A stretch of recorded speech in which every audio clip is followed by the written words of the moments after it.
This is going to be such a treat. One of the best interviews I had the privilege of giving in my life was to interview Tom Friedman. And the wonderful thing about interviewing someone who's accomplished so much and is so articulate is it's like a layup for the interviewer. You just toss a question out there and she or he runs away with it, which is what we're going to see happen this afternoon. Reed is a great American. He's a hero of mine. He's a serial entrepreneur. He's a great father. He's a great leader, and he's built a company with great culture and great values. And you've made mistakes along the way. We're interested in hearing about all those. This time is for the benefit of our CEOs who submitted 33 questions to me, questions they have about you, how you did it, how you help all of us and help them do it. Reed's also a philanthropist. I'm going to touch on a side of his life that you may not know. And let's get right to it. Awesome. So in advance of this conversation, we got more questions about culture from these CEOs than any other topic. And in particular, both Brett Kopf of Remind and Tony Zhu of DoorDash wanted to know, how is it that you set and determine culture, and how do you scale culture? And before you answer that question, Netflix is famous for having a 128-page document that's on the web, that's public, about your culture.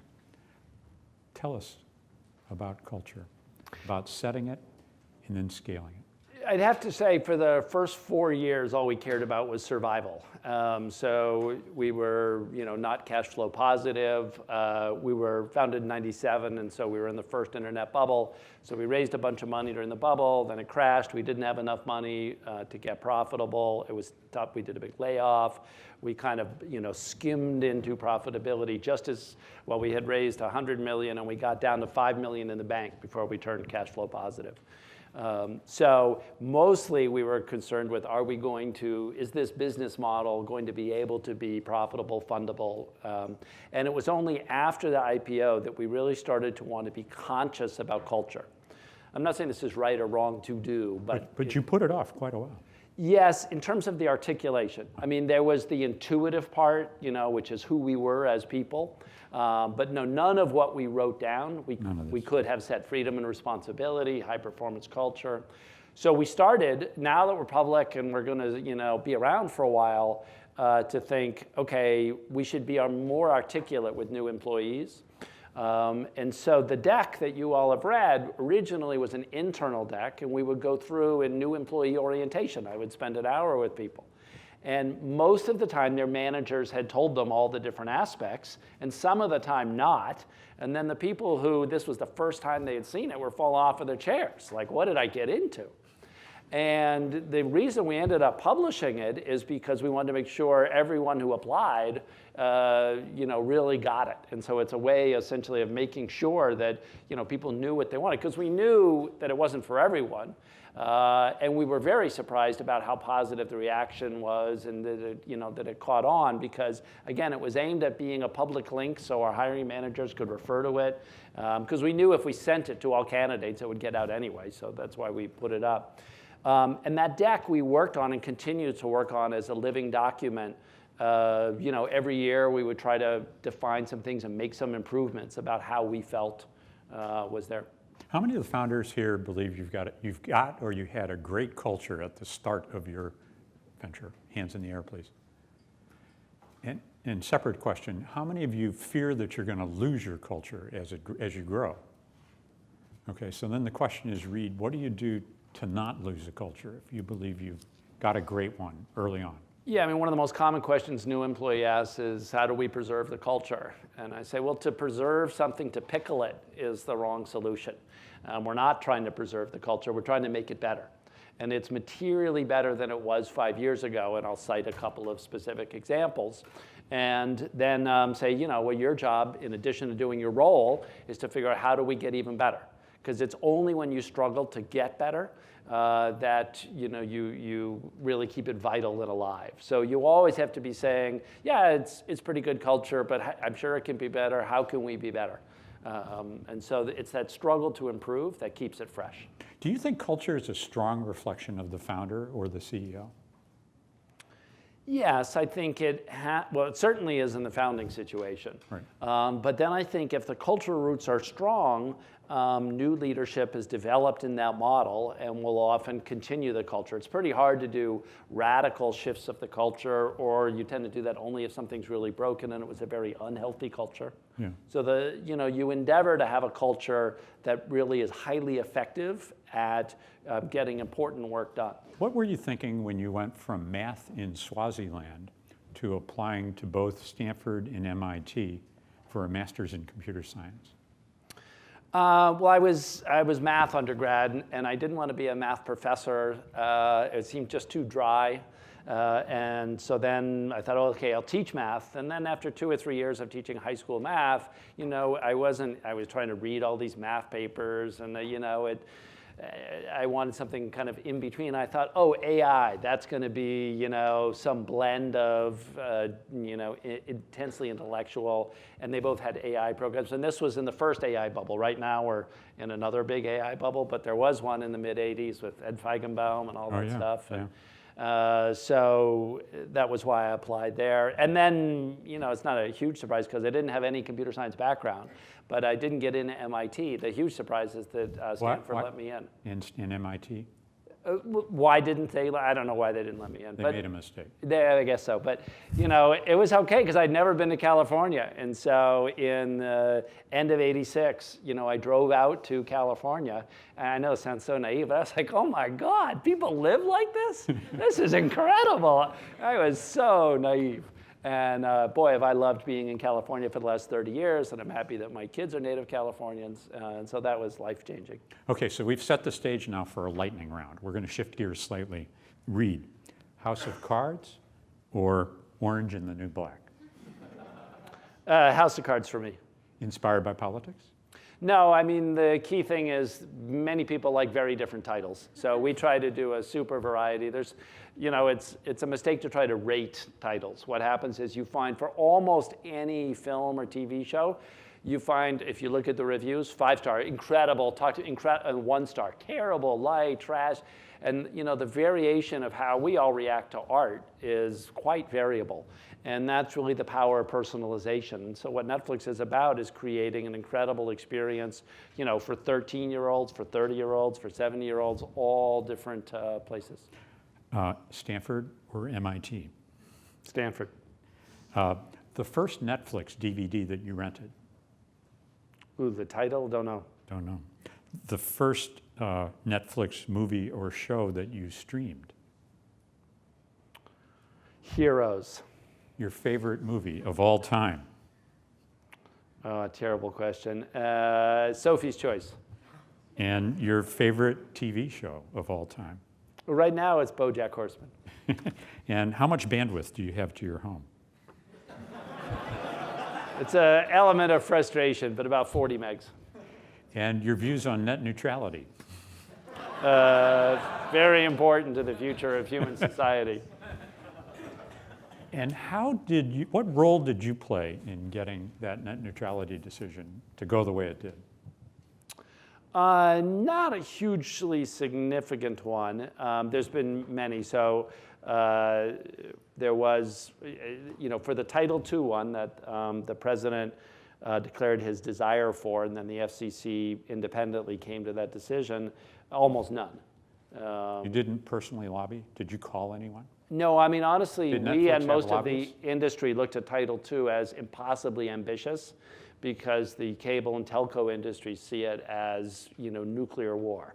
And so it was like, if you lobby for that, if you touch that as, it was off the radar as a possibility. Impossible. So it was quite a shock when the president was willing to go there. And we'll see, it may work out very well. I would say that the telcos are worried that if price regulation comes in through Title II, that the capital markets will react very poorly to that, and that there will be much less funding to invest in new broadband. Now, without... Does that argument have merit? It's a risk. It's not, without risk. So in anything, you got to balance the risks. It does put net neutrality on a firm legal footing, and the prior attempts to thread the needle on that legal basis for net neutrality had failed utterly. So it arguably was the only place to go. And now we have to see how things work. But remember that almost every regulation, if you look up far enough back, it's misfired over time because it got put into place in a context in which it was important. And 20 and 30 years later, you can see some of the negative effects of it. So you just have to be ready to update it. Okay, so let's connect back to the business building that we're all doing here in this room from really startup companies. In fact, I met a CEO here we decided to fund last week, to businesses of considerable size and consequence. And talk about your first startup, which was Pure, right? Pure Software. You saw that business through an IPO, through a merger, and a sale of the business, all in 2 years. So my first business was when I was at Stanford, and I noticed that, when you type and then go to the mouse and type and go to the mouse, it's inefficient. And I wanted to be able to type faster, so we developed a foot mouse. And you controlled it with a foot, and it's amazing what you could do. And I thought this whole business plan, I was going to be in the foot mouse business. And it turns out if you do this for more than a few minutes, your leg gets really sore, and the mouse gets really dirty. It's a very dirty environment on the floor. And carpal thigh. The thing I thought would be transformative of human productivity turned out to be a disaster. So that went down. And then I came up with the idea for this first product called Purify, if any of you were C and C++ programmers. And then from 91 to 97, so it was 6 years, was Pure Software. Was an amazing adventure because I never set out to be CEO. I didn't, I just wanted to do the product. I was very product driven. And this particular product was for other software developers, so it was a match. But it was very frustrating because I was and felt underwater a lot of the time. So the products were great. It was an incredible product market fit. So we doubled every year for 6 years. And along that, we changed as enterprise sales to major corporations, and we changed our VP of sales. I changed every year for 5 years in a row. Okay, so I just couldn't pick. I kept picking the wrong type of person because I just didn't know that much. But the sales doubled every year. But the sales doubled. So you think how hard that is to do, of sales doubling, turning over the VP of sales. So. And the real thing is I just felt like a failure because I was clearly making these big wrong decisions. And it was the feeling of the company deserves better. And so twice I went into the board that Andy Ratcliffe was on the board and Michael Leventhal and said, we got to get someone else to run the company because this is awful for the company.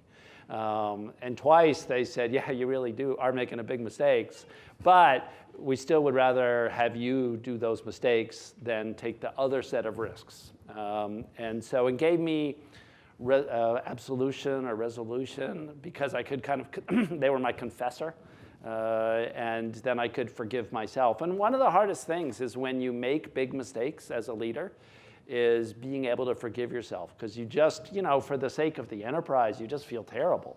And yet you have to realize that, hey, if you gave it your cleanest, most ethical, best, hardest thinking shot, that's all you can hold yourself accountable for, not the outcome. But that's hard. So how do you make that hard call when somebody, either one of two hard calls, somebody's not doing the job or it's close, it's a really tough call, or that you found the right person to hire? How many CEOs struggle with this in their companies today? A lot of us. Yeah, I don't have any super good advice. I mean, it's definitely a practice thing, at least in my case. Now that I've hired enough people, my radar is much better to a number of at least failure scenarios. I do a lot of references. I'm basically of the view that people can buffalo you in 4 or 6 hours. And so don't pay too much attention to the interview. The interview is like a narrowing round. And then you really go deep on the blind references and you really work those references. And you've all given references of someone that's okay, but you like them a lot and you don't care about the company calling you. And you say, oh, they're really good. You don't really lie, but And so maybe not forthcoming. And not forthcoming. And so you got to recognize in references that the people will act consistent with their past. And so you just have to work the network to get close. You have to find ways of connecting to people. I'll tend to try to Skype references because they have a much harder time lying to me looking at my video than voice. But anyway, it would be really big focus on the references. And I'm amazed when I know of people that either have worked at Netflix or others, and people hire them and they didn't even try to call. And so I think that the reference checking thing is not as thorough as you would think. And so how much of your time do you spend doing references? How deep in your organization before Netflix hires an important engineer or an important leader? I mean, it's mostly the hiring manager's responsibility. So if it's someone reporting to me, hours. Hours figuring out, who will get me to that person. Like if I realize the person that, is someone that John's worked with, then I would call John. And you got to build enough trust that whatever they're going to say is stay just with you. And then if it doesn't work out, you got to find a way to never let it get traced back. And you got to build confidence about that. It's about the references and getting to confidence, at least for me. Let's back up to Pure Software for just one more question. Yeah. That is, how did Pure prepare you for Netflix? What were the most important lessons that hopefully helped? Yeah, it helped, but it was learned by fire. I mean, I mentioned the turnover on the VPs of sales, and there was many other similar things that then I had time. We got bought by our largest competitor in '97 after missing our numbers, and so it was a soft landing to what would have been very bad news. And then I just had time to reflect, that time on the beach and think about, what I wanted to do. I thought initially I would, just be like Jim Clark and kind of fund a bunch of companies. And then I really missed operating. And so then I got back into Netflix. There was 3 companies. The other ones are gone now, went under when the bubble crashed. But Netflix has been super fun. And for me, it's redemption because I got to start over as a CEO. And I was, in the first company, I was a very good product person, but I was not a good CEO. Or I was not a great CEO. So I was sincere, but naive. And then in the second company, because you get to start over, you're much more thoughtful. And first we were 20 people and 50, and the first company had been 700, so that was like no big deal. And so then it was just a chance to do it over and do it better. And I've definitely enjoyed the Netflix much more than Pure. Pure, I was the feeling of near drowning constantly by the growth and by my lack of preparation. But I would say, compared to all of you, I was unsophisticated. I was just a hardcore engineer. And, most of the entrepreneurs I meet, like those of you in this room, you're definitely more sophisticated than I was at the time. One of the best books I ever read at that time, which is still out, is Jim Collins' book, Beyond Entrepreneurship. You all know him for Good to Great and Built to Last. But his earlier book, Beyond Entrepreneurship, like the first 65 pages, you should memorize. It's that good. And really talks to the entrepreneur building their company. So this is a 2-part question. What's the most important thing to do, if you can think back to it, from a dozen to say 200, and then from 200 to 2,000? Is that a good break point? Sure. You have to be authentic. I mean, you've got no hope if you try to pretend to be Reed Hastings or Mark Zuckerberg or Bill Gates or whoever you want to think your CEOs are that you've met. That is crazy. And you got to really get comfortable with yourself, your strengths and weaknesses. People are inspired by authenticity, and I'm just surprised how many people feel like they're acting or try to act. And you may be a really quiet person, and that's fine. But if you have that fierce will, that desire for the institution, the company to be great, and your own role in that is secondary, and you authentically express that in whatever ways you do, then you'll be greatly accepted. Okay, and so that's all it takes, is to be authentic and not try to be something else, and to fundamentally care at your core about what's good for the company. And if everybody knows and you act in the notion of what's good, as best as your judgment can tell, what's good for the company, they will see that and people will follow you and they won't be cynical. It's when you hide things, it's when you pretend that you lose trust very quickly. So Netflix, by the numbers, it accounts for 35% of the traffic on the internet. You have 65 million subscribers, you reported, in the quarter just ended, and a $47 billion market cap. What are your superpowers? Well, look, fundamentally, we're trying to do something big. We're trying to end boredom and loneliness. And boredom and loneliness have been a human affliction, and it's an affliction of our cognitive state. Lower order animals, are not as much afflicted by boredom and loneliness. And entertainment arose as a way to cope with boredom and loneliness. And we're really trying to do much better entertainment. And when you think about it, like some moment when you had with a friend and you watched some incredible TV show and how connected you felt with your friend and with the show and with the characters, and how if you're in the middle of a series, you can't wait to get home that night and watch the next episode. I mean, that is a great feeling, and that's what we're trying to bring more of. So I joke with Larry Page that he's trying to make the world more productive and I'm trying to make it less productive. Okay, so my goal is to be better than Google at reducing human productivity and getting you to love life and not work. And who's ahead in this contest? He's still ahead, but we're working it. Do you consider yourself a media mogul when you go to the Allen & Company conference? We're in media, but no, not a mogul. The mogul personality is someone who's larger than life, and they've got 5 girlfriends and 3 homes and all this stuff, and I'm boring. Is Jeff Bezos a media mogul? No. Do you compete with Jeff Bezos? Yeah, we compete for shows. We bid against them and HBO and Showtime, for original productions. But entertainment, people will consume multiple sources. Really, we compete with everything you do to relax. We compete with video gaming. We compete with drinking a bottle of wine. That's a particularly tough one. We compete with other video networks, playing board games. Think of everything you do to relax, or think of any night you did not watch Netflix. What you did, that was we compete with work. Like, you work too much. You work at night, and so it's such a broad competition that when Amazon does great work or HBO, we don't notice it in our numbers because people want and crave great entertainment. Do you make the decisions to greenlight entertainment in series? These are $100 million investments. Thankfully, no. My colleague, our chief content officer, Ted Sarandos, who's in LA, has become an expert in it. But no one bet. So we'll spend about $5 billion next year on content. And so $5 billion. Yeah, so 100 million. How much cash do you have? Cash in the bank? Yeah. 2. In liquid securities? Yeah.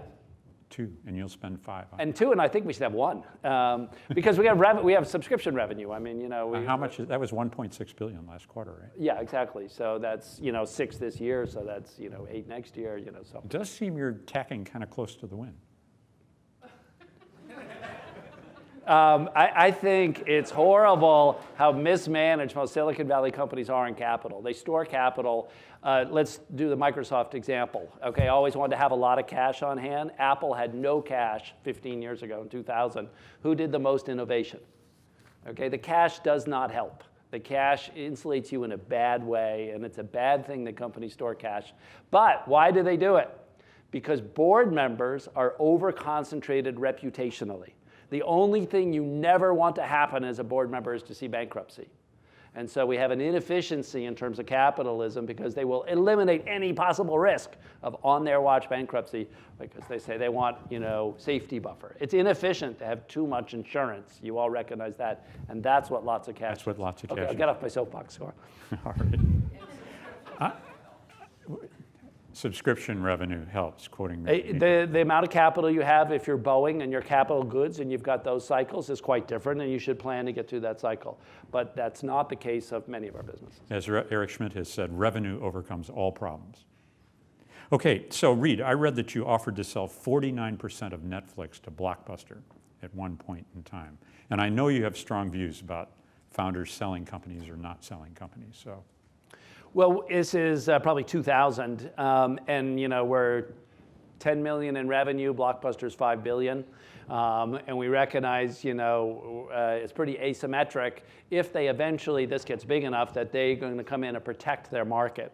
And so we thought, well, maybe they'll let us run Blockbuster.com for the benefit of both of us. And if they had, we would have been 100 times bigger faster because it would have been Blockbuster.com. We wanted to maintain control because we knew they would screw it up. But in hindsight, it was a little naive because it was too important for them to be able to say, okay, we're going to give up the name and what that represents in exchange for half the equity. But it was worth a try. And they were very thoughtful and courteous about it. At any other time did you consider selling? Not in any, no. We never had an offer, never a big thing. What's in store for the future of Netflix? Well, when we think about what's going to disrupt Netflix, probably internet streaming is like electricity, where it's got a couple 100-year run. It's unlikely because it's a substrate foundation of which things are built on top. So we don't think we're going to get disrupted in terms of the delivery technology. So the likely case when we eventually have a disruption threat would be some new form of entertainment that's so compelling that you come to look at movies and TV shows as to be like a novel. Like, read it once a year maybe, and it's just a nice, cute, small business. And in fact, what everyone is doing is, an Oculus Rift with a morphine drip. And so you compare that experience against watching a good TV show, and that's uneven odds. So eventually there'll be some tech-based entertainment forms, which supplant movies and TV shows. So for a decade or two, we'll ride with that business, and then we've got to be aware of what are the substitutes to it. Fantastic, a sort of direct implant. I got to run. Thank you all very much. Stay here.